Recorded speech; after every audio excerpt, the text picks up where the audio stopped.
Hello everyone, welcome to technical बातचीत। तो guys एक और पाइथन इंटरव्यू क्वेश्चन सॉल्व करने वाले हैं हम यहाँ पर। क्वेश्चन नंबर 24 और काफ़ी इजी क्वेश्चन है।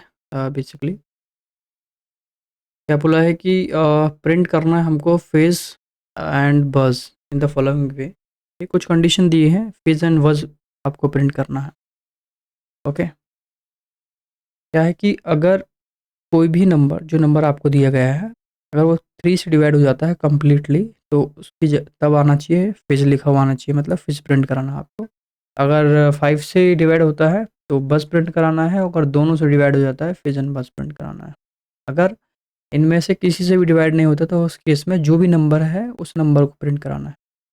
ओके, फॉर एग्जांपल 5 अगर मैं ले लूँ एज अ नंबर, तो 5 देखिए किससे डिवाइड होता है, सिर्फ 5 जो है 5 से डिवाइड हो सकता है। तो 5 से डिवाइड होने पर कितना आना चाहिए, क्या आना चाहिए, बस आना चाहिए।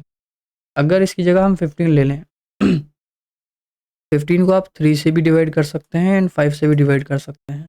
तो नंबर अगर 15 है तो आपका आंसर आना चाहिए क्या, देखिए ये page and. Okay, for example अगर मेरे पास 6 है, 6 नहीं 7 लेते हैं, 7 है, तो 7 के केस में 7 जो है ना 5 से ना 3 से या किसी से भी डिवाइड नहीं हो सकता, तो उस केस में हमको 7 को एज इट इज़ प्रिंट करा देना है। ठीक है, चलिए एक बार सॉल्व करते हैं। अ, जो भी नंबर है, लेट्स सपोज यहाँ पर हमने 5 दिया है, या कुछ भी दे सकते हैं नंबर। तो लेट्स से फॉर एग्जांपल पहले 5 ही ले लेते हैं। हमने कहा कि अगर जो नंबर है आपका, अगर वो मॉडुलस होता है किससे, 3 से, और उसका रिजल्ट 0 आए, एंड जो नंबर है अगर डिवाइड होता है 5 से और रिजल्ट 0 आता है।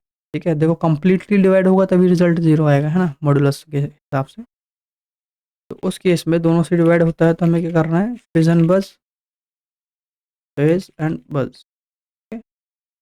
अगर सिर्फ और सिर्फ अगर 5 से डिवाइड होता है, अगर जो भी नंबर है अगर वो डिवाइड होता है 5 से ही और रिमाइंडर 0 आता है, तो उस केस में क्या कराना है, बस। देखिए यही बोला है, 5 से डिवाइड होगा तो सिर्फ बस प्रिंट कराना है। और एलिफ करना पड़ेगा यहाँ पर, एलिफ यहाँ पर लिखेंगे again elif. The number model होता है आपका 3 से, तो प्रिंट कराएंगे हम लोग पेज। अदरवाइज अगर इनमें से किसी से भी डिवाइड नहीं होता है ना, तो एल्स कर देंगे। एल्स यहाँ कर देंगे हम लोग डायरेक्ट नंबर ही प्रिंट करा दो एज इट इज़। ठीक है, हो गया सॉल्यूशन। देखो अब इस हिसाब से जो 5 है, 5 जो है सिर्फ 5 से ही डिवाइड हो सकता है, तो उस केस में इसमें बस आना चाहिए इसका आंसर। ठीक, ट्राई करते हैं। पाइथन क्वेश्चन 24 बस आया। ठीक, अगर 15 ले लूँ मैं, तो 15 जो है 3 एंड 5 दोनों से डिवाइड होता है, तो उस केस में फिज एंड बस दोनों आना चाहिए।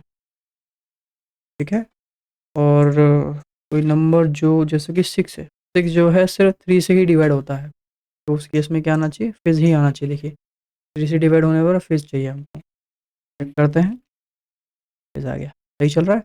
लेकिन कोई नंबर जो किसी से भी डिवाइड ना हो, है ना, इन सब में से, जैसे 7 3 से भी नहीं होगा, 5 से भी नहीं होगा, तो उस केस में एज इट इज़ उसकी वैल्यू नंबर आना चाहिए जो है। आ गया। ओके, होपफुली ये पॉइंट समझ आ गया होगा।